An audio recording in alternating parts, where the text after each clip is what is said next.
Bueno, buenas tardes, bienvenidas y bienvenidos a todas y todos. Celebramos un año más el Día Internacional de la Mujer, lo hacemos un poco fuera de la semana del 8 de marzo, aunque ha pasado poquito, porque queríamos que fuera Pilar quien diera la charla y ha estado de viaje hasta ayer. Se la ha preparado en tiempo récord. La hemos bajado del avión y se ha preparado la charla corriendo. Así que, bueno, pues el acto va a consistir, en primer lugar, vamos a leer el manifiesto de Izquierda Unida con motivo del día 8 de marzo. Después va a dar la charla Pilar, que es sobre las mujeres silenciadas e invisibilizadas, sobre todo en el ámbito literario y artístico. Y se van a ir intercalando algunas poesías y demás. Y al final del acto, la Asociación de Amistad con el Pueblo Saharaui Al-Fahar también nos va a entregar una plaquita y posteriormente pues vamos a tener la merienda. Y esperemos que echemos todas y todos un buen rato. Bueno, este año, como todos los años, es importante celebrar el 8 de marzo. Este año, bueno, no voy a decir qué más, pero con los tiempos que corren, de auge de la ultraderecha y de el peligro que corren, aunque pensemos y la gente, sobre todo la gente joven, creen que todos los derechos están conseguidos y que eso no tiene marcha atrás, pues estamos viendo que puede haber una involución importante en muchos derechos y sobre todo en el derecho de las mujeres. Porque desgraciadamente el panorama electoral no es muy halagüeño y hay fuerzas que niegan que las mujeres seamos iguales a los hombres, que pueda existir derecho al aborto, que pueda existir diferentes tipos de sexualidad, diferentes tipos de ser mujer y de ser persona, en fin, una serie de derechos que hemos ido conquistando a lo largo de muchísimos años y que están peligrando bastante. Por lo tanto, y más en estos tiempos, ya digo, de auge de la ultraderecha y también en los tiempos que corren de una situación bastante belicosa, con la guerra que tenemos ahí en Oriente Medio, que se está tomando unas dimensiones importantes y que sobre todo en la guerra quien más sufre generalmente son las mujeres. Por lo tanto, yo creo que este año, con más motivos que nunca, tenemos que celebrar el 8 de marzo y tenemos que tener muy claro cuáles son los derechos de las mujeres, cuáles son nuestras reivindicaciones y nuestras metas. Y no me enrollo. Conchi va a leer el manifiesto de Izquierda Unida de este año 2026 y después pues será Pilar la que intervenga. Muy buenas tardes a todos y a todas.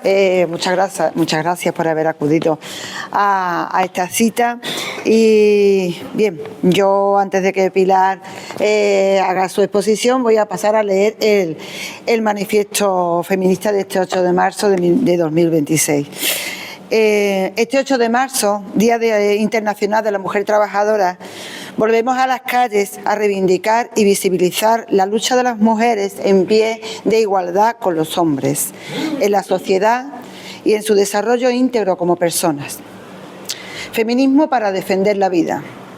2025 estuvo marcado por la limpieza étnica y el genocidio palestino por parte del gobierno israelí, con la acción cómplice de Estados Unidos y la ayuda de la actitud irresponsable e impasible de gran parte de los gobiernos europeos.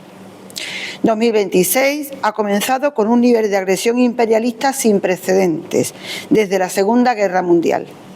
En tan solo 2 meses hemos sido testigos del secuestro del legítimo presidente de Venezuela, Nicolás Maduro, y de Cilia Flores por parte del gobierno de Trump, así como de sus constantes amenazas a Cuba, Colombia, Groenlandia y a todos los pueblos que se enfrentan en sus intentos coloniales e imperialistas de dominio del mundo a través de las armas.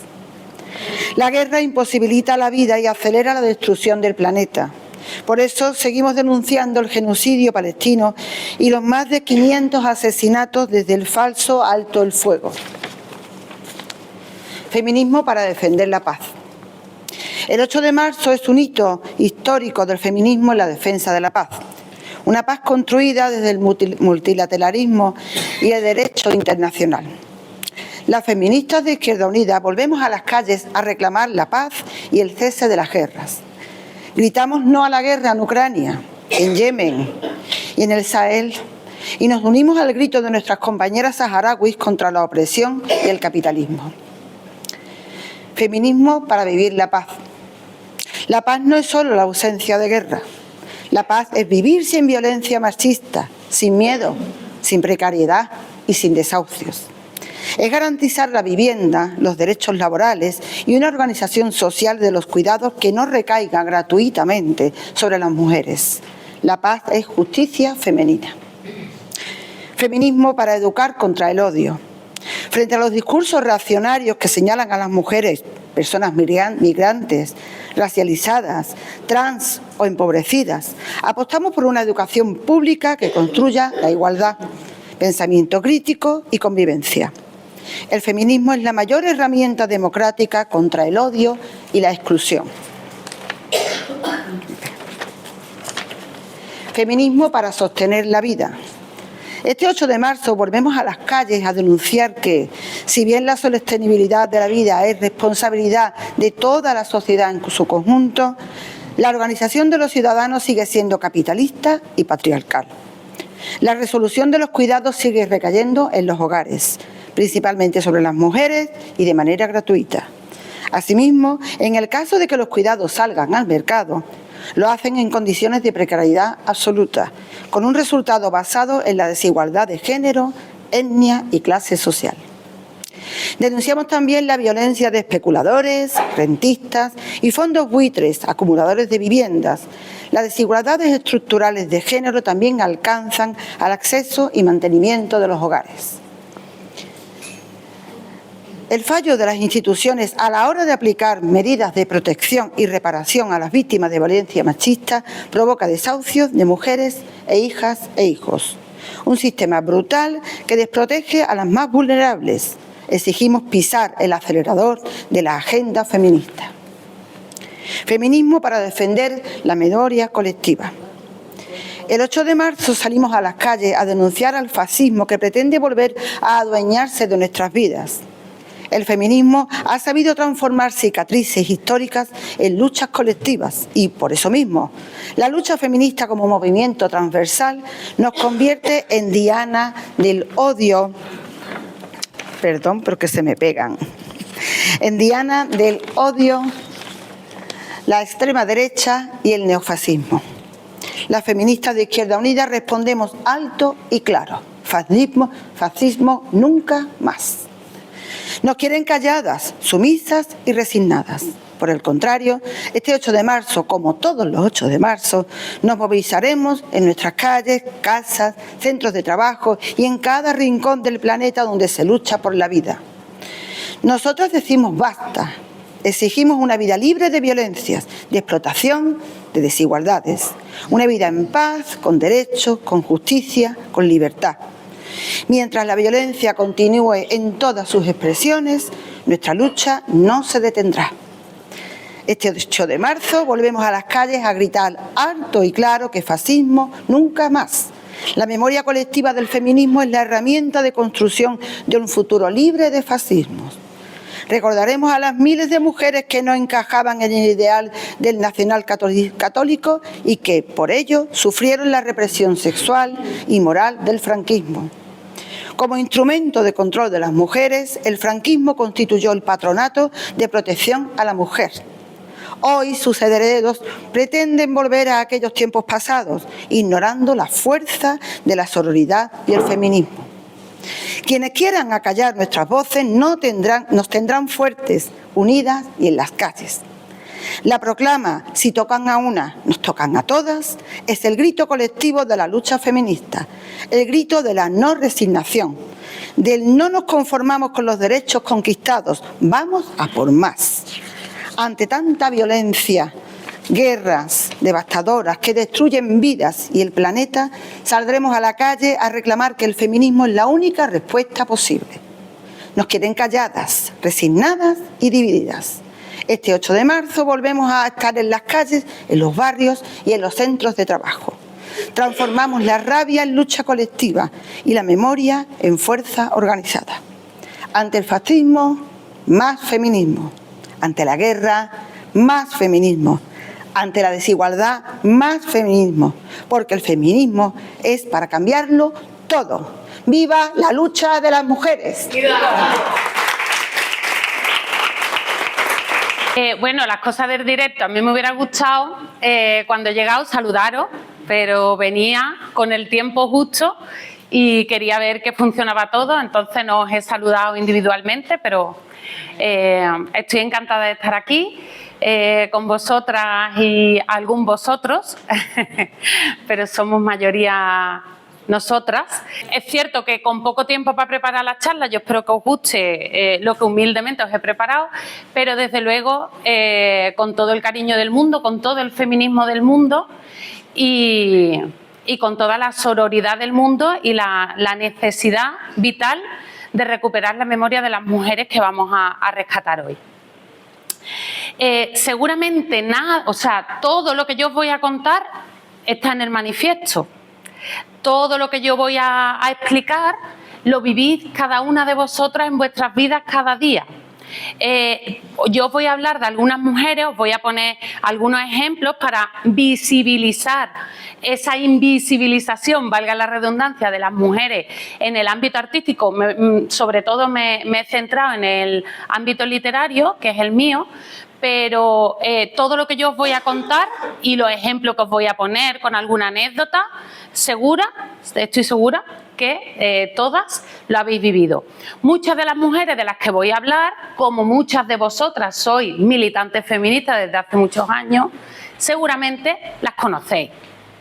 Yo puede que os añada algún dato curioso, pero a muchas puede que las conozcáis y a otras seguramente no las vais a conocer de nada, a pesar de que yo he elegido o sea, os voy a narrar la invisibilización de la mujer a lo largo de la historia de la literatura, pero centrándome en mujeres que fueron muy importantes para la literatura española en el momento en el que hicieron literatura. Otra cosa es que nos haya llegado su legado o no nos haya llegado su legado, pero fueron mujeres muy importantes. Y por eso es primordial, es muy importante y es de agradecer, uno, que todas vosotras estéis aquí, que tengáis un ratito de vuestra vida diaria, de los quehaceres, que siguen siendo, como dice el manifiesto femeninos, que dediquéis un ratito a formarnos, a compartir esas experiencias vitales y, sobre todo, Izquierda Unida, pues que ceda este espacio, este momento de encuentro que se podría dedicar a cualquier otra cosa, a hablar de mujeres que hicieron literatura y que fueron invisibilizadas. A mí como profesora de lengua y literatura pues me hace especial ilusión que se hable de literatura en un espacio como este. Izquierda Unida ya lo ha hecho muchas veces, ha hablado de literatura muchas veces, porque la literatura no es más que la descripción de nuestras vidas. En la literatura, las personas que escriben se dedican a explicar lo que nos ocurre cada día. En términos generales. Hablan de la cultura, de los momentos históricos, luego hay literatura fantástica, pero incluso también esa literatura reproduce, critica, denuncia lo que tenemos en nuestra vida diaria. Por tanto, es importante eso, que estemos aquí y que vayamos a hablar de literatura. Cuando hablamos de feminismo y de la necesidad del feminismo, lo hemos escuchado en el manifiesto, normalmente nos resuenan, ¿no? Algunos conceptos, lo hemos llamado mujeres silenciadas, estaba en el cartel, nos resuenan algunos conceptos relacionados con el patriarcado, el machismo, micromachismo. Son conceptos que a todas, después de mucha actividad feminista, muchos 8 de marzo, muchos 25 de noviembre, nos suenan, ¿no?, todos esos conceptos. ¿Qué es el patriarcado? ¿Qué es el techo de cristal? ¿Qué es la invisibilización de la mujer? ¿Qué es el suelo pegajoso? ¿Os suenan esos conceptos? ¿Sabemos lo que son? ¿Alguien me dice, por ejemplo, qué es el patriarcado?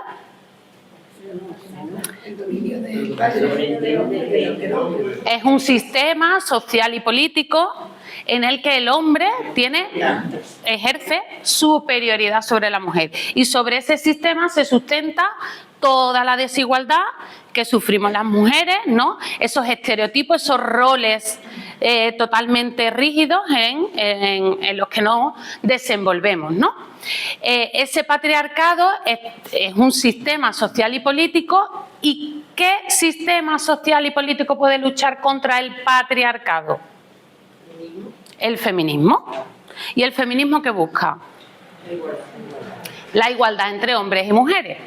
Esto que nosotros tenemos tan claro, después de mucho trabajo pedagógico que ha hecho nuestra organización y que sobre todo han hecho las mujeres a través de los años, la lucha feminista, sobre todo es un éxito de las mujeres feministas que llevan muchos años luchando por la igualdad, pero esto que nosotros tenemos tan claro en este foro no está tan claro en otros. Y tampoco ha estado tan claro durante muchos años.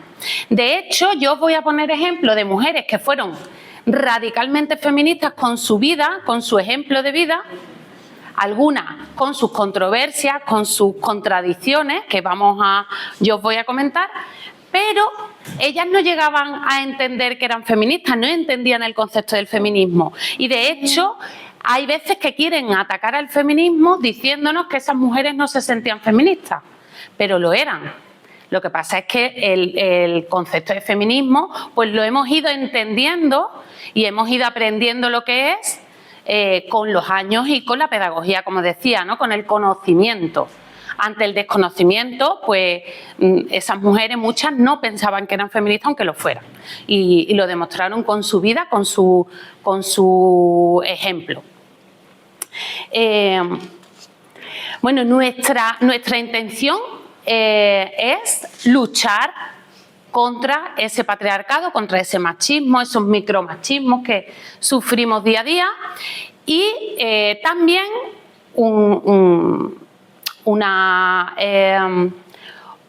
una intención que tenemos es la de recuperar la memoria de esas mujeres que a lo largo de la historia han sido invisibilizadas, silenciadas, porque nos dominaba el sistema patriarcal.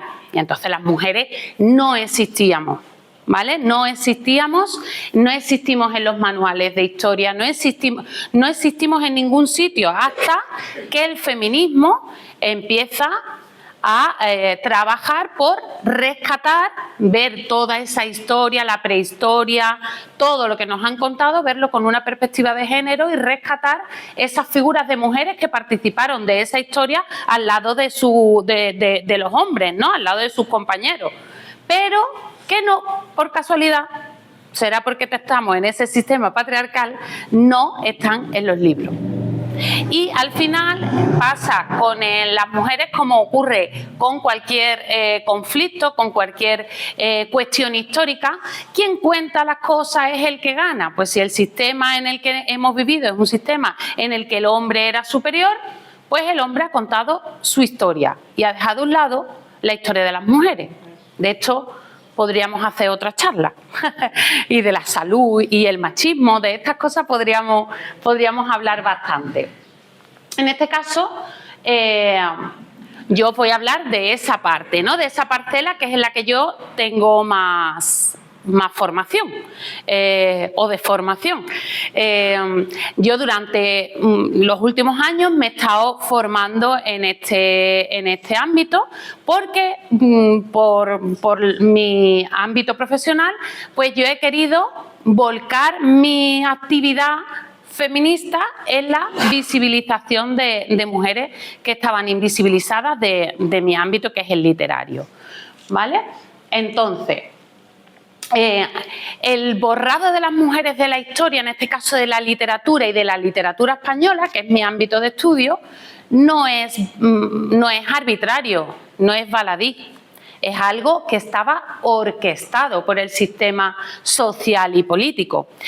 Vamos a ver cuando vayamos avanzando que no solo el sistema social y político, que es el capitalismo y que es el patriarcado, sino que en el caso de España, además, cómo sufrimos una dictadura nacional católica durante más de 40 años, pues eso provocó que las mujeres en España, también ocurre en otras zonas del mundo donde se produce una circunstancia de guerra, las mujeres en España sufriéramos una doble invisibilización. Lo vamos a ver cuando vayamos avanzando. Preparando la charla, hay una autora que normalmente se utiliza mucho los 8 de marzo, una escritora nicaragüense, revolucionaria, feminista, más no poder, que es Gioconda Belli. Y Gioconda Belli todos los años escribe un poema conmemorando el 8 de marzo por su militancia feminista, y este año ella en sus redes sociales reconocía que no había sido capaz, que no estaba inspirada, que no tenía la vena poética, que no había sido capaz de escribir un poema porque las circunstancias en las que nos estamos moviendo, la actualidad, no le permitía, el dolor por la actualidad no le permitía escribir un poema. Y coincide un poco también con el manifiesto, ¿no? Estamos viviendo tiempos oscuros en los que tenemos que dotarnos de mayor arraigo en el feminismo, de mayor fuerza, porque nuestras simientes, donde nos hemos desarrollado, vosotras sois más mayores que yo y habéis luchado mucho más que yo por el feminismo, pero desde luego yo, que nací en un país democrático con una serie de cosas ya casi asentándose, esto está cambiando. Y entonces necesitamos de este feminismo y esta pedagogía para luchar contra eso que nos amenaza. Vamos a esperar que nosotras seamos motores de parar esa amenaza y que no se convierta en realidad. Pero como decía, las mujeres en España pues hemos sufrido una doble invisibilización, como en cualquier país del mundo que esté en guerra, porque además las mujeres no solo sufren la discriminación que sufrimos por ser mujeres, sino que dependiendo de nuestras circunstancias, de nuestro contexto, sufrimos otras discriminaciones. Por ejemplo, una mujer negra que vive en Kenia sufre una discriminación muchísimo mayor y superior a la que sufrimos nosotras en Europa, ¿vale? En el primer mundo, porque no podemos olvidarnos de que el feminismo es para todas las personas. Las mujeres trans también sufren, y si son racializadas y si viven en un país del tercer mundo, también sufren una violencia muchísimo mayor de la que sufrimos nosotras. En este caso, todas las mujeres de las que yo os voy a hablar son escritoras españolas, ¿vale? Y son mujeres de sexo, ¿vale? De nacimiento son mujeres. No he incluido ninguna mujer trans, que las tenemos de habla y de lengua española, escritora, y podríamos hablar de su trayectoria y de su invisibilización, pero no he escogido ninguna porque me he centrado en mujeres que conociéramos más o menos todas, ¿vale? Los mecanismos del borrado son varios, ¿vale? El efecto Matilda se le llama Matilda porque alude a una mujer invisibilizada por sus logros en la ciencia, pero que lo podríamos extender a cualquier otro ámbito cultural o a cualquier ámbito que no sea la ciencia, laboral, incluso. Todas seguro que tenéis algún ejemplo de alguna mujer que trabaja en un centro de trabajo y que por ser mujer pues sufre determinadas situaciones que no sufren sus compañeros hombres. La invisibilidad cuando se hacen o se presentan proyectos, la brecha salarial, la falta de acceso a los puestos de responsabilidad, ese efecto Matilda lo sufrimos en todos los ámbitos. La omisión en el arte y la cultura. No es solo la invisibilización cuando ya hemos realizado arte y cultura, cuando lo ejercemos a la par que nuestros compañeros hombres, sino que se nos ha vetado el acceso al arte y a la cultura durante mucho tiempo. Hasta 1910 las mujeres en España no pudieron ir a la universidad. Hasta 1910. Las universidades son de la Edad Media. y hasta 1810, siglos y siglos después, las mujeres no pudieron estudiar una carrera universitaria.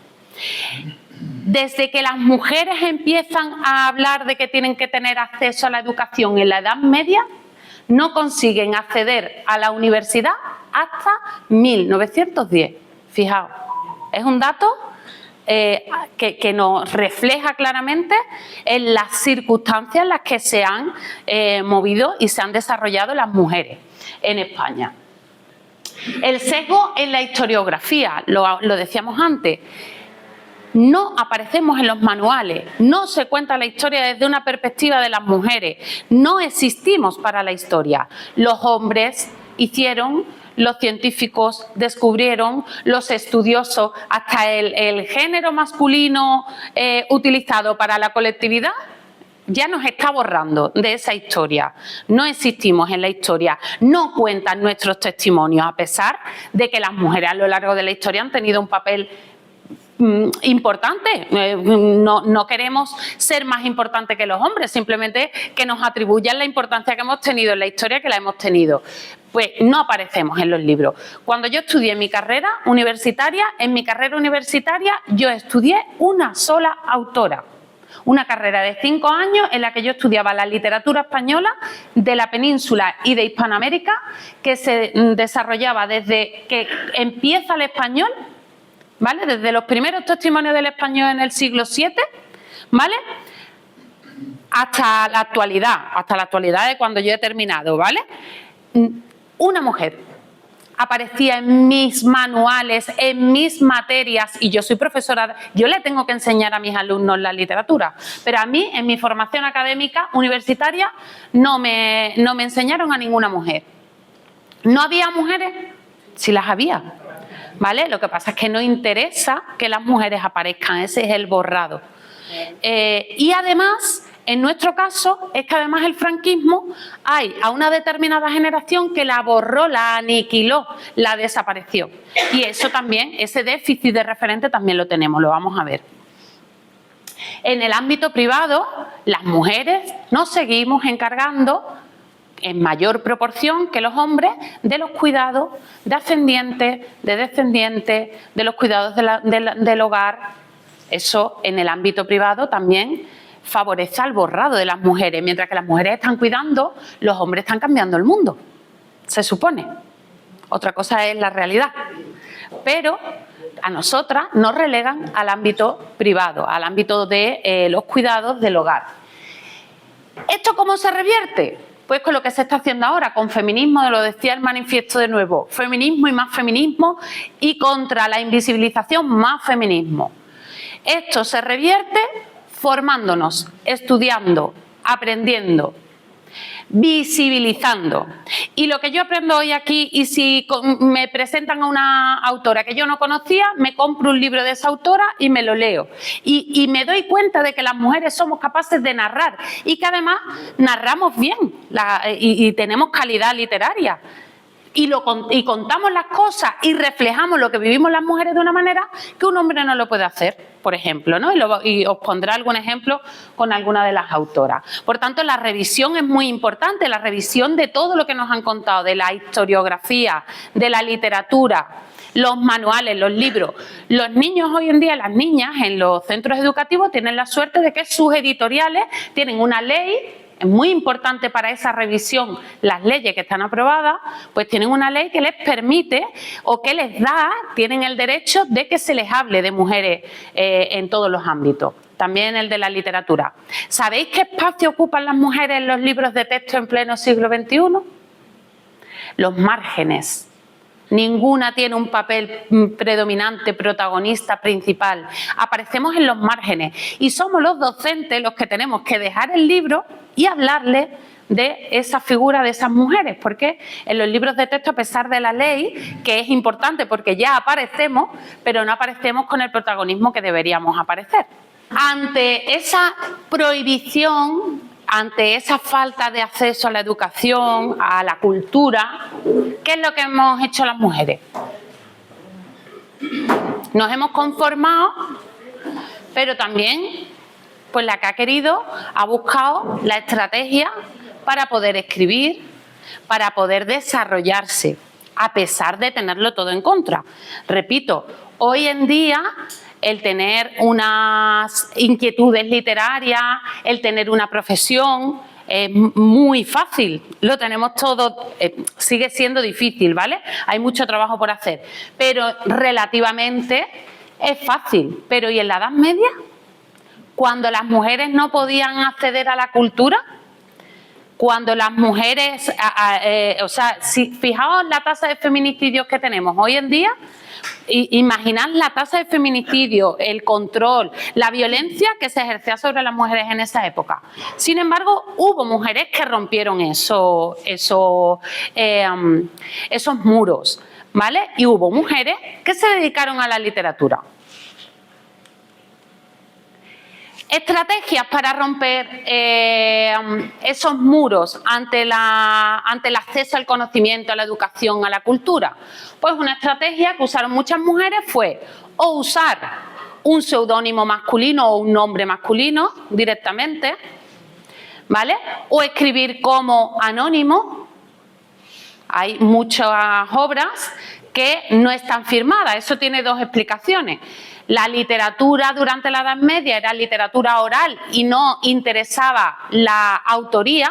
La gente que escribía no estaba interesada en tener el protagonismo de que eran autores de esas obras y por tanto no firmaban las obras. Pero también eso servía para que muchas mujeres que querían escribir pudieran escribir sin tener que señalarse como que estaban escribiendo, porque no tenían acceso a la cultura y acceso a la literatura. Vamos a ver muchos casos de mujeres que se dedicaron a escribir y fijaos, aquí hay otra doble discriminación, porque la mayoría de los casos eran mujeres burguesas, porque las mujeres pobres no podían dedicarse ni a adquirir cultura en formación no reglada, porque no se les permitía la reglada, ni porque estaban trabajando, estaban cuidando y no se podían permitir esto. Entonces hay una doble discriminación, ¿vale?, que tiene que ver con la clase social y con el nivel adquisitivo. Pero en cualquier caso, estas mujeres se dieron las trazas de romper esos muros que no le permitían acceder a la educación, a la cultura y a la literatura. En el caso de la primera foto, la de arriba, ¿vale?, es Carmen de Burgos y ella escribió con distintos seudónimos o nombres. Ella fue una de las primeras, bueno, la primera periodista mujer en la historia de España y además fue la primera corresponsal de guerra, porque ella no estaba de acuerdo con la guerra de Marruecos en la que nos habían metido los Borbones en aquella época, que es casualidad, los Borbones siempre están por ahí quitando derechos a las mujeres y liándolas, y en este caso no estaba de acuerdo con la guerra de Marruecos y se fue de corresponsal de guerra ella a Marruecos. Se divorció. Se fue a Madrid a vivir sola, ejerció de periodista. Tuvo una hija con su marido, del que se divorció porque la maltrataba, y crió a su hija sola. Pero además se convirtió en un referente en todo el país, incluso a nivel internacional, a nivel cultural y a nivel literario. Las tertulias de Carmen de Burgos eran famosas. Cualquier escritor de jovencillo que quería salir a flote tenía que conocer y tenía que participar de las tertulias de Carmen de Burgos. Fue una mujer súper importante y fue una de las primeras mujeres almeriense, por cierto, fue una de las primeras mujeres en defender los derechos femeninos, ¿vale?, los derechos de la mujer. Fernán Caballero, Cecilia Boll de Faber. El nombre, su ascendencia es europea, pero era sevillana, vivía en Sevilla, pero ella, para poder escribir, pues se dotó de un nombre masculino, Fernán Caballero, para que no se metieran con lo que escribía. Y lo utilizaba, ese seudónimo masculino, lo utilizaba para hablar de las desigualdades que existían entre los hombres y las mujeres en la época. Estamos hablando del siglo XVIII-XIX, ¿vale? En el caso de Carmen de Burgos llega hasta el XX, pero su mayor producción literaria la hace en el siglo XIX. Gregorio Martínez Sierra, eso no parece que sea una mujer, ¿no?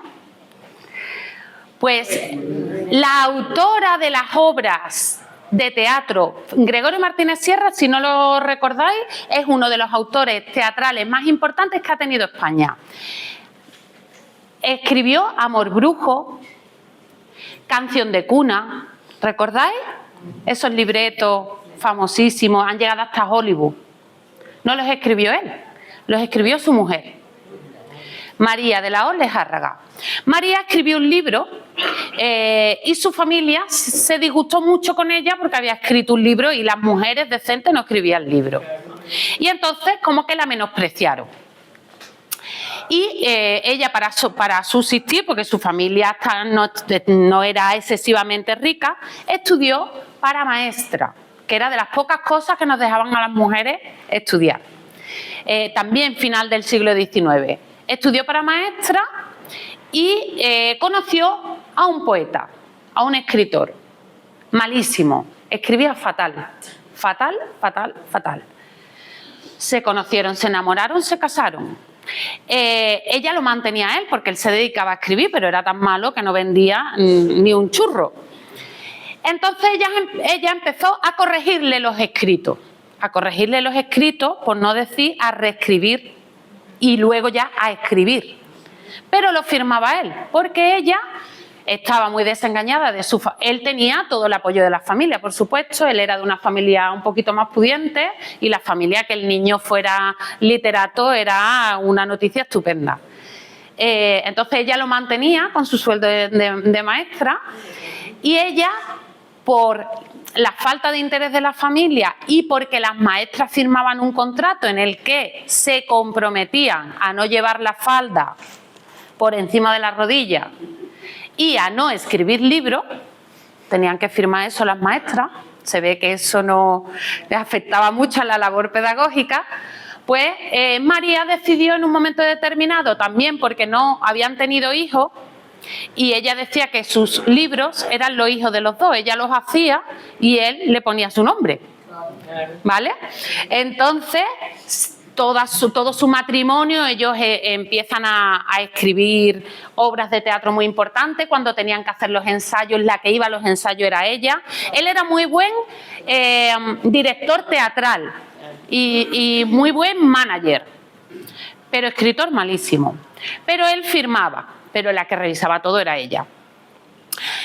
¿Qué pasó? Que en una de las obras de teatro de tanto éxito que tenían una compañía, tuvieron un teatro, se codeaban pues con Falla, con el que escriben Amor Brujo, con otros músicos, con Lorca, en fin, ellos se codeaban con Juan Ramón Jiménez, que era muy amigo de María, ellos se codeaban con todo la crème de la cultura. Y él se enamora de la primera actriz de la compañía, Catalina Bárcenas, que fue una actriz muy importante, y tienen una hija. Y entonces él decide dejar a María e irse con Catalina. Mientras él vive, él le va pasando de los derechos de autor, le va pasando dinero a ella para que no pase penalidades. Por cierto, que con el nombre de él, ella llegó a escribir hasta libros de feminismo. Las protagonistas femeninas de Gregorio Martínez Sierra ha sido estudiado en arte dramático, en literatura, porque sus personajes femeninos tienen una profundidad. Tenía el hombre un conocimiento del pensamiento femenino. Bueno, pues él iba, hay testimonios, o sea, esto no es inventado, esto hay documentos, hay cartas entre el matrimonio en el que él le pide que termine una obra, que se la entregue, que la tienen que entregar. O sea, que no es que yo me lo estoy inventando, ¿vale? Eso todo está documentado. Bueno, pues mientras que él vivió, pues le pasaba dinero y ella pues vivía del dinero de sus obras, ¿vale? Ella no lo entendía como que estaba siendo mantenida por él porque la que trabajaba era ella, ¿vale? Pero muere en un accidente de tráfico el marido. ¿Y qué pasa? Que la viuda y la hija dejan de pasarle la pensión que tenía asignada María. Y María llega a pasar hambre. con todo el éxito que había tenido. De hecho, María, no en la primera legislatura de la Segunda República, pero en la segunda legislatura de la Segunda República fue congresista por el PSOE y fue de las pocas mujeres que fueron congresistas en esa legislatura y además propuso medidas en favor de la mujer. Y ya os digo, es un personaje interesante porque ha escrito mucho sobre feminismo. Es una precursora de las feministas que vinieron después y demás. Hay quien le critica ese feminismo y ese llamar al feminismo a todas las mujeres cuando ella había estado firmando con el nombre del marido, pero nadie está libre. Lo decía Ortega y Gasset con el Quijote, nadie está libre de sus circunstancias, de su contexto, de su situación. Ella, de todas formas, después se arrepiente mucho de haberlo hecho así y luego llega a firmar primero como María Martínez Sierra, ¿vale?, para que reconozcan el apellido, y luego firma como María de la Olejárraga sus últimas obras. Pero tienen menos éxito, qué casualidad. Le ocurre también, ¿sabéis quién le roba también a María de la Olejárraga? La pobre es que tenemos mala suerte. ¿Habéis visto la película de La Dama y el Vagabundo de Disney? ¿Sabéis de quién era el guión original? De María de la Olejárraga. Cuando se va a Argentina después de la Segunda Guerra Mundial... Hay un imprescindible, el lado que está dedicada... Sí, Laura Hoffman. Sí. A las mujeres de España se llama. No está, o sea, lo echaron en imprescindible, pero no está disponible, creo. Porque Laura Hoffman es una directora sevillana, muy interesante, que está haciendo una labor de memoria importante, no solo con mujeres, también con hombres y con la diversidad, porque el último que ha sacado es de Gómez Arco, que era un escritor homosexual que se tuvo que ir a Francia porque aquí la censura no le permitía escribir. Y ese es el último documental que ha sacado y tiene unos documentales muy interesantes y uno de ellos es A las mujeres de España, que cuenta la historia de María de la Olejárraga. A ella eso, le criticaban mucho esa circunstancia. Entonces, cuando ella después de la Segunda Guerra Mundial se va, porque ella en la Segunda Guerra Mundial ella tiene que exiliarse de España en la Guerra Civil, se exilia a Francia, estalla la Segunda Guerra Mundial, le coge sin dinero porque es cuando le han cortado el grifo económico, se queda además ciega por el hambre. Luego recupera la visión, pero se queda de forma temporal, está un tiempo ciega mientras dura la Segunda Guerra Mundial y finalmente consigue exiliarse de nuevo a Argentina, que es donde muere a los 100 años. Y en Argentina, cuando está en Argentina, que vuelve a escribir y tal, le manda un libreto con una historia a Walt Disney, contando la historia de La Dama y el Vagabundo, con la diferencia que La Dama y el Vagabundo de Walt Disney son dos perros, ¿no? Y el suyo era un perro y una gata.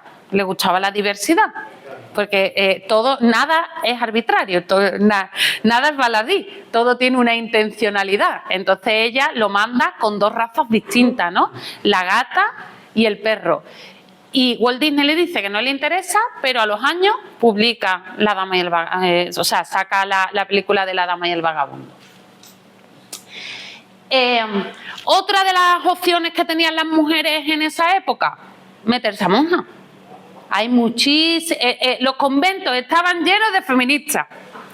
Lo que pasa es que no nos lo van a contar. Pero las mujeres que querían estudiar y no se querían casar y estar sometidas a los cánones que establecía la sociedad en esa época para una mujer, se metían a monja. Y desde ahí hacían casi política, porque en el caso de Santa Teresa de Jesús era una mujer de armas tomadas y que además revolucionó la orden carmelita, que es a la que pertenecía. Y se dedicó a la literatura. Y en el caso de Sor Juana Inés de la Cruz, pues exactamente igual, ¿vale? Fue una mujer muy, muy importante. De hecho, ella tiene un poema que dice: hombres necios que acusáis a la mujer sin razón. Fijaos el comienzo de un poema del siglo XVI-XVII, pertenecía al barroco. Hombres necios que acusáis a la mujer sin razón. Bueno, vamos a parar aquí, ¿vale? Seguimos a continuación, vamos a escuchar el primer poema que lo va a leer Ana Mari, y estos poemas van a ir regando la explicación, ¿vale? Soy mujer y un entrañable calor abriga cuando el mundo me golpea.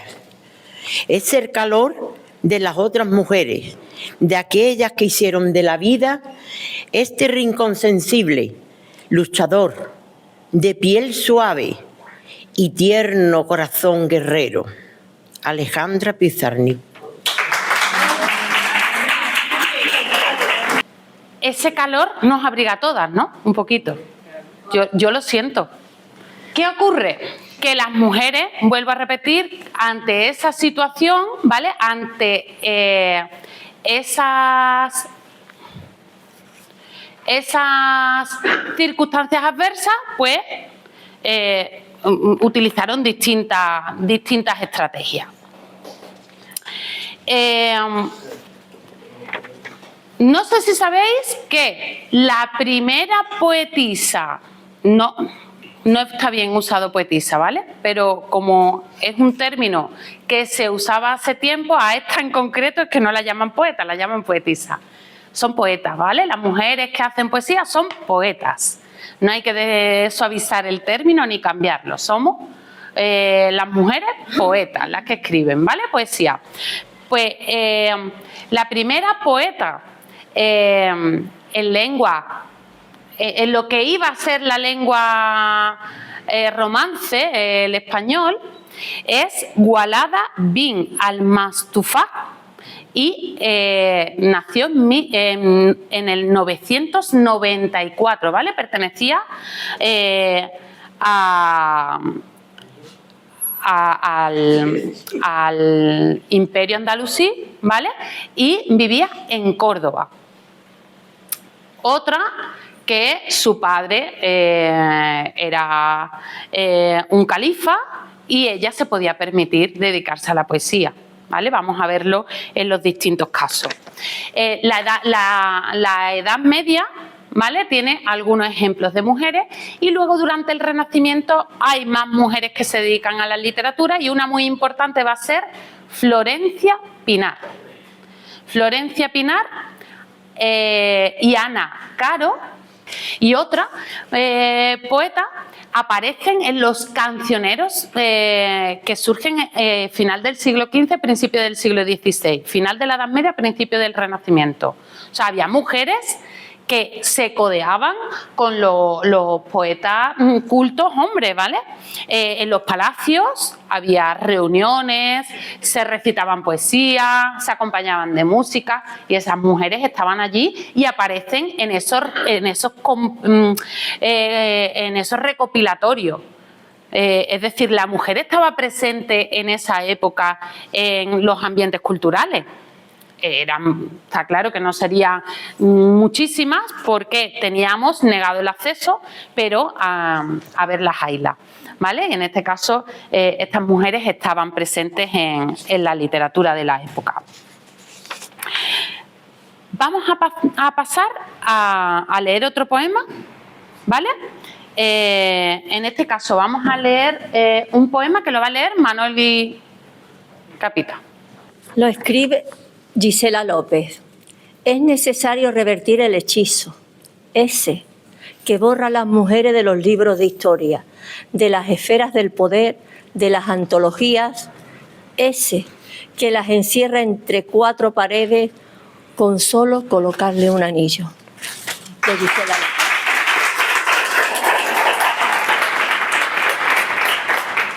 Bueno, ese poema refleja perfectamente lo que estamos haciendo hoy, ¿vale? Vamos a revertir el hechizo. Bueno, estas eran las circunstancias en las que a lo largo de los siglos, ¿vale? Las mujeres, como podían, ya hemos visto desde el 900, las mujeres estaban queriendo escribir, participando, aparecían en los cancioneros. Luego siglos después, a nosotros, a los que teníamos que enseñar el cancionero, no nos hablaban de los poemas de las mujeres. Eso está ocurriendo ahora. Pero estaban, ¿vale? Cuando se va uno a las fuentes, cuando uno se va a esos cancioneros, aparecen esas mujeres, ¿vale? ¿Qué ocurre? Que en todo el mundo se está produciendo a lo largo de los siglos un movimiento feminista, aunque no lo llamaran así, ya lo hemos dicho antes, y las mujeres cada vez participan más de la vida social, de la vida pública. Aparece el movimiento sufragista. Antes del movimiento sufragista, desde el siglo XVI, había una cosa que se llamaba en literatura la querella de las mujeres. Y la querella de las mujeres eran escritos feministas hablando del derecho de las mujeres y la igualdad, escrito por mujeres, incluso también por hombres, ¿vale? Había hombres que también defendían que las mujeres tenían que tener acceso a la cultura, y eso está documentado en los distintos libros, en los distintos testimonios que tenemos. Es decir, no nos lo han contado, pero existía y está en los libros, ¿vale? La querella de las mujeres. Pero cuando se universaliza el movimiento feminista en distintas partes de Europa, en Estados Unidos, es a partir del final del 18, con el movimiento sindical y la revolución industrial y los derechos de los trabajadores, las mujeres también se dan cuenta de que si hay alguien oprimido es el obrero, pero que la que está más oprimida que el obrero es la mujer del obrero, que eso lo decía Flora Tristán en el siglo XVIII. Pues se dan cuenta de que es necesario ese movimiento feminista, y entonces en España también. ¿Vale? En España también se desarrolla ese movimiento sufragista feminista en unos niveles distintos, más culturales, sobre todo las mujeres feministas, aparte del voto femenino, y ahora lo vamos a ver porque vamos a llegar a la Segunda República, pero también defendían sobre todo el derecho a la educación. Recordad que hemos dicho que hasta 1910 las mujeres no tenían acceso a la universidad. Entonces, sobre todo esas mujeres se desarrollan en esos ámbitos. Y ahí están Carmen de Burgos, Emilia Pardo Bazán, Carolina Coronado, Gertrudis Gómez de Avellaneda. Hay distintas mujeres muy importantes en literatura, pero que además abanderan la causa feminista. Eso genera un germen, eso genera un pozo que irrumpe en España, en otros lugares también, pero en España especialmente a principios del siglo XX. Esto se une además a que en 1910 a la mujer le permiten por fin acceder a los estudios universitarios y se crean, estaba ya la Institución Libre de Enseñanza, que promovía la democratización de la educación, y se crea la residencia de señoritas, ¿vale? Que era, ¿habéis escuchado hablar la residencia de estudiantes?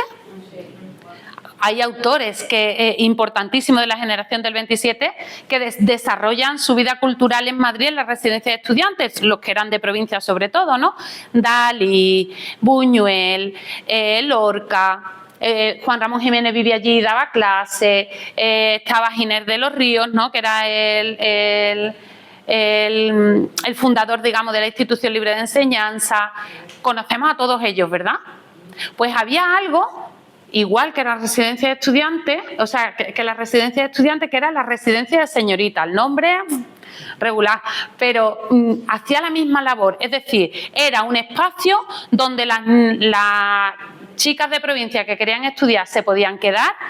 Tenían la familia el aval de que la directora de la residencia de señoritas, que era María de Maeztu, que era una familia muy reconocida culturalmente y ella era pedagoga, cuidaba de sus hijas, y en ese ambiente cultural empezaron a relacionarse la residencia de estudiantes con la residencia de señoritas. Y ahí se genera otro hito, que es el Lyceum Club.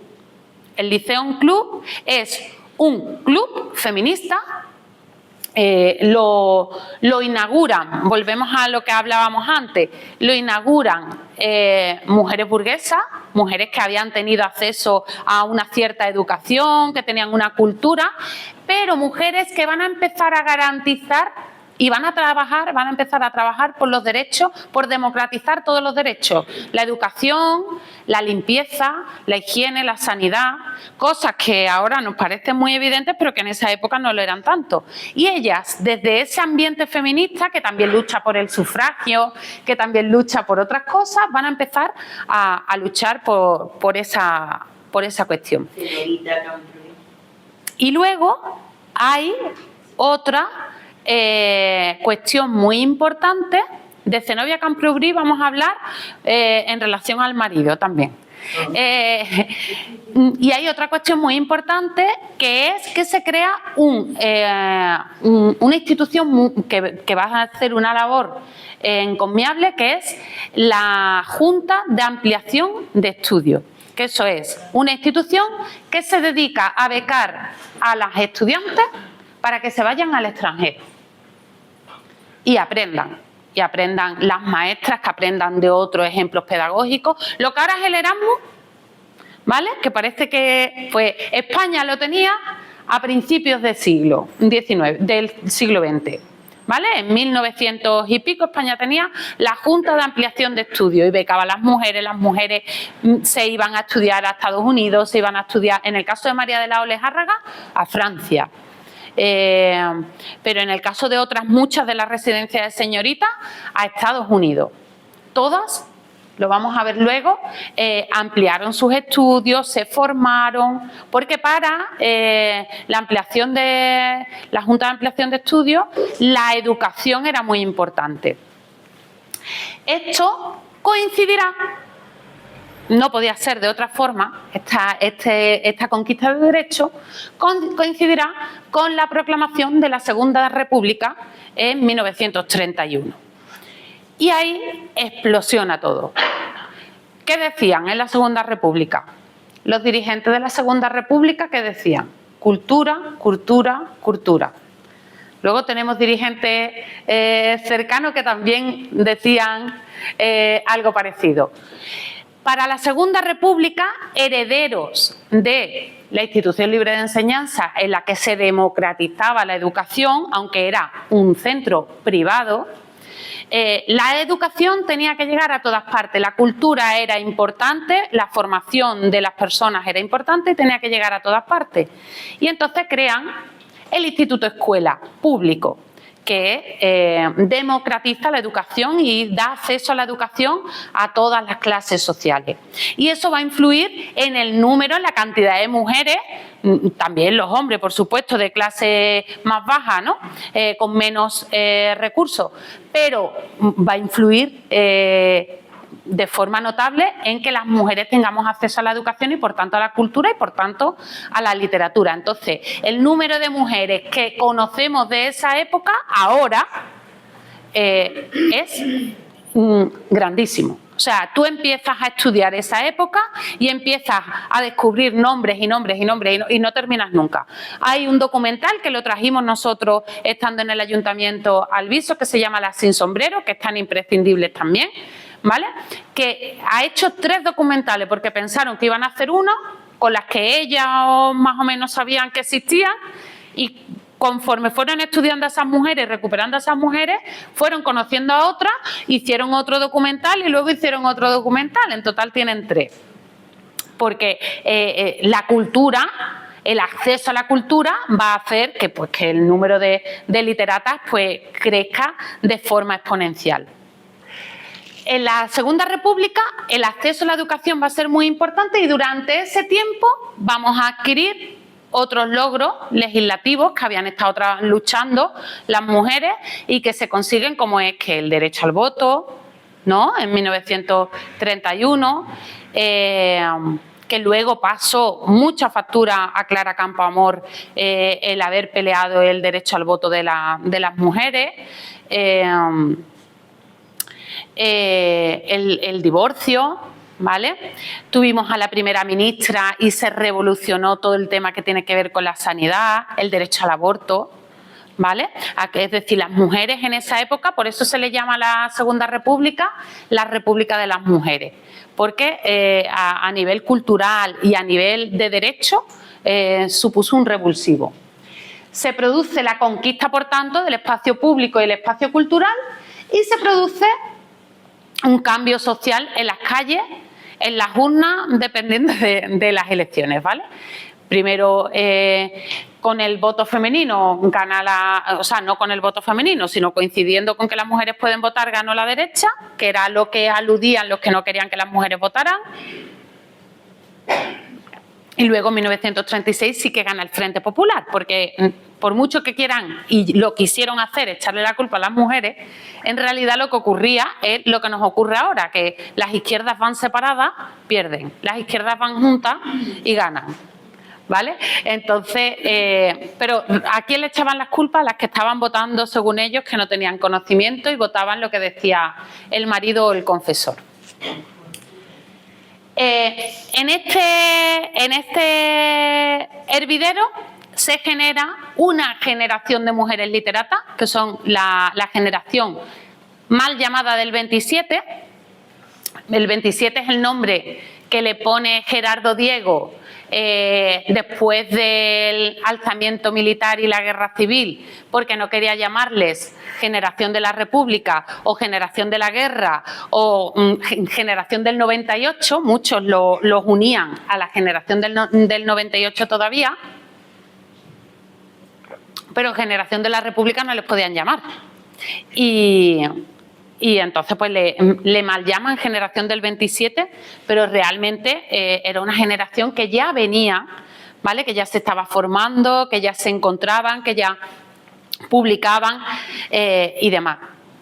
De hecho, estas mujeres, que no solo eran escritoras, había de todas las artes, había pintoras, había escultoras, había en todos los ámbitos de la cultura, de las artes, pero a nivel de poesía había mujeres muy importantes, tanto que le llamaban la generación de oro de la literatura española, por las mujeres, porque la de los hombres no llegaba al nivel de la del barroco y le llamaban la generación de plata.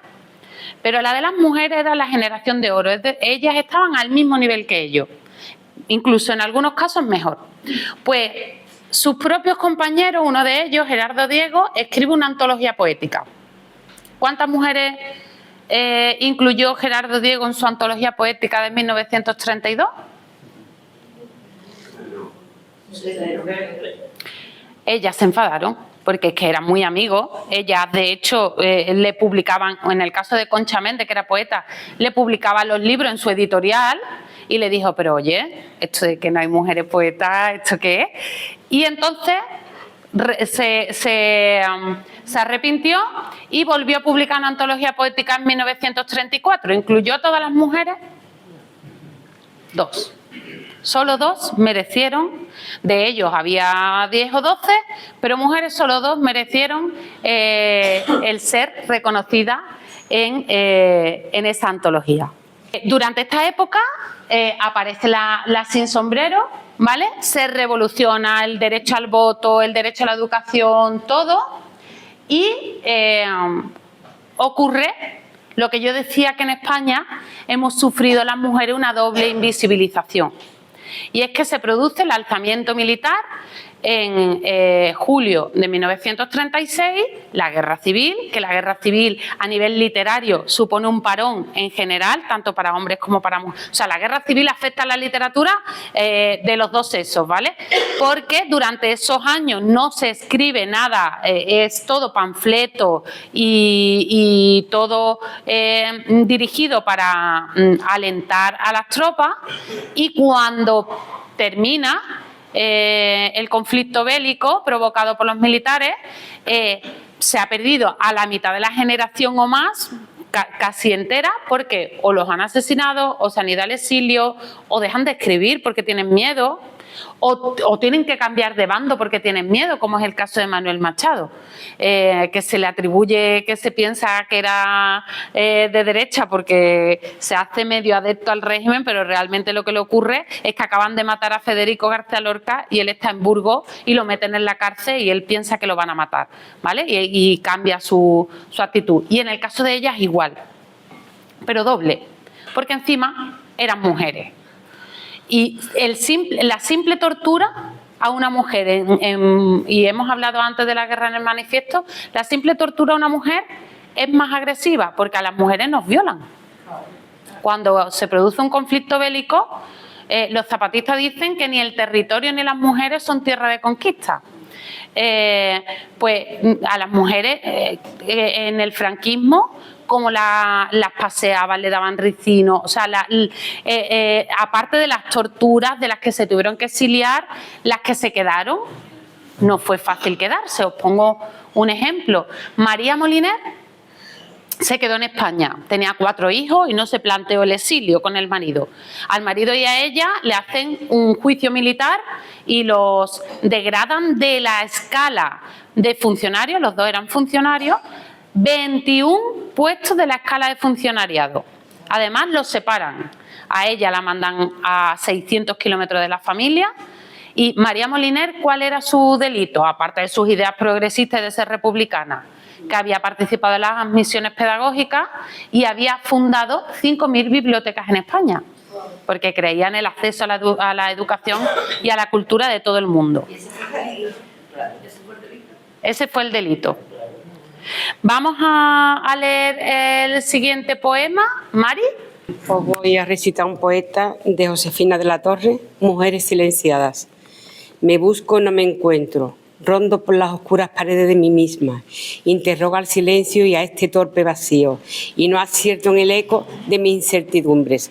No me encuentro a mí misma, y ahora voy como dormida en las tinieblas, tanteando la noche de todas las esquinas, y no pude ser tierra, ni esencia, ni armonía, que son fruto, sonido, creación, universo, no este desalentado y lento desgranarse, que convierte en preguntas todo cuanto es herida, y rondo por las sordas paredes de mí misma, esperando el momento de descubrir mi sombra.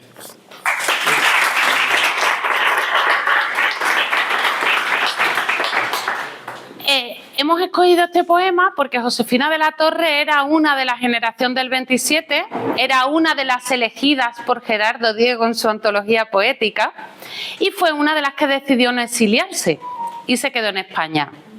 Dejó de escribir, se empezó a dedicar al cine. Tuvo que dejar de escribir y así muchísimas de las que se quedaron. Y las que se marcharon con el desarraigo propio del exilio, que además marca también su vida. Aparecen ahí unas fotos, ¿vale? Todas esas fotos son de mujeres de esa época, ¿vale? Ahí aparece María Goiri, que fue una pedagoga muy importante. ¿Alguien conoce o le suena, a lo mejor yo usted, Ramón Menéndez Pidal? ¿Y María Goiri? Pues es su mujer y hizo la misma labor de recuperación del cantar del miocid, de recuperación del romancero español que el marido, el mismito, pero era mujer. Entonces no la conocemos, pero es muy importante el papel de María Goiri a nivel filológico. María Teresa León. Nos suena Rafael Alberti, ¿verdad? De la generación del 27. María Teresa León nos suena menos. Era su mujer, ¿vale? Pero era una escritora y tuvo un papel durante la Segunda República mucho más importante que el que tuvo Rafael Alberti a nivel de compromiso político. Eso y ser mujer le ocasionó el silencio y el ostracismo del olvido posteriormente, incluso cuando llegó la democracia, porque ya ella tenía Alzheimer y nadie reivindicó su figura, ni siquiera su exmarido. María de Maeztu, que hemos hablado de ella con la residencia de señorita, que era burguesa, era o sea, su familia era más bien de derecha, pero ella era republicana. Y también la purgan por haber ostentado el puesto de directora en la residencia de señorita. Clara Campoamor, que la hemos citado antes, Federica Monseni, que fue la primera ministra mujer en España, Margarita Nelken, que también fue una política muy importante durante la Segunda República. Margarita Xirgu. ¿La conocéis? Actriz. Muy amiga de Lorca. Margarita Xirgu era una empresaria teatral de las más importantes del mundo en esa época. El Teatro Nacional de Argentina lo donó Margarita Xirgu durante su exilio. Fijaos de lo que estamos hablando. Pero la conocemos porque era amiga de Lorca, porque nos lo cuentan así, que no es que nosotros estemos, que al final somos víctimas del patriarcado y del machismo. Pero Margarita Xirgu a nivel teatral tiene un papel importantísimo, que queda porque protagonizó obras de Lorca, era amiga de Lorca, pero no sabemos la trayectoria de esa figura. Concha Méndez. Os hablaba antes de Concha Méndez, que le publicaba los libros a los compañeros. Concha Méndez era poeta. Y Concha Méndez, cuando su nombre no va en la antología de Gerardo Diego, le dice al amigo que oye, que ella ¿por qué no va? Si ella lleva también pantalones, que ¿por qué no la ha metido a ella en la antología? Y hizo igual una labor muy importante. ¿Conocíais a Concha Méndez? No nos suena de nada. Carmen Conde. ¿Nos suena? Pues Carmen Conde era también escritora, ¿vale?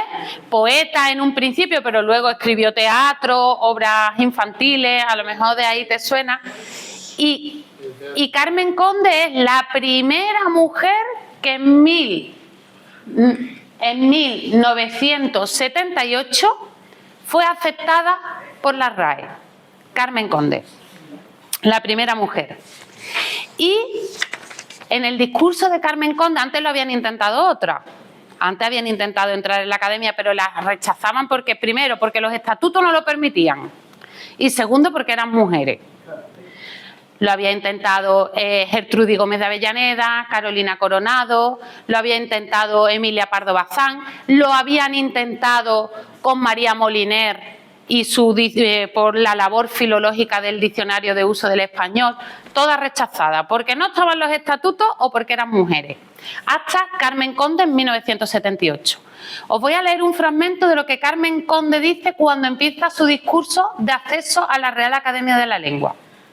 Señores académicos, mis primeras palabras son de agradecimiento a vuestra generosidad al elegirme para un puesto que secularmente no se concedió a ninguna de nuestras grandes escritoras ya desaparecidas.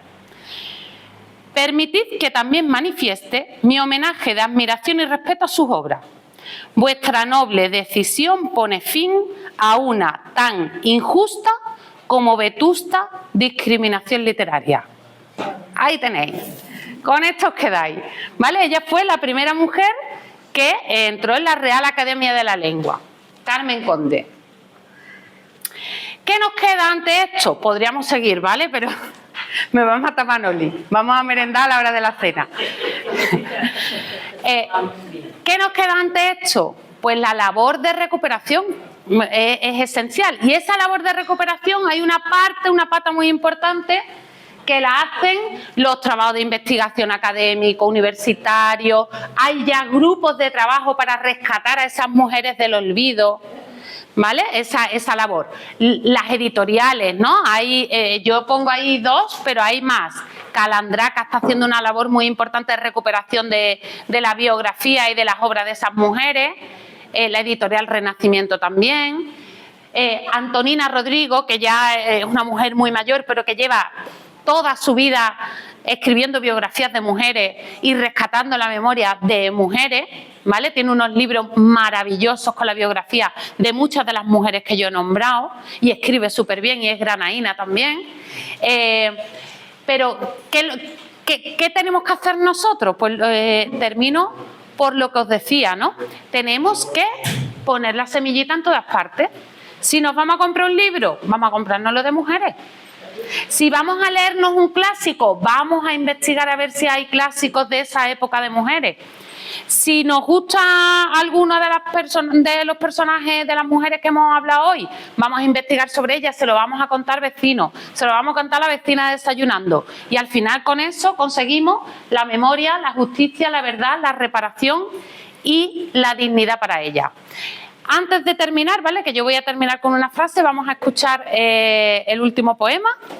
Este se llama Mujeres silenciadas y dice así: quiero disculparme con todas las mujeres a las que he llamado bonitas, antes de haberlas llamado inteligentes o valientes.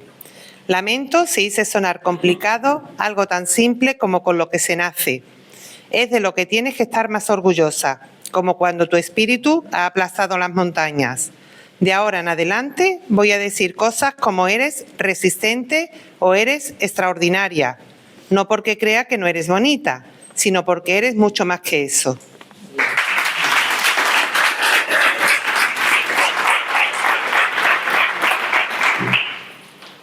Y yo termino con una frase de Simone de Beauvoir que conecta con el manifiesto. Y dice: no olvidéis jamás que bastará una crisis política, económica o religiosa para que los derechos de las mujeres vuelvan a ser cuestionados. Estos derechos nunca se dan por adquiridos. Debéis permanecer vigilantes toda vuestra vida. Tenemos que seguir luchando. Muchas gracias.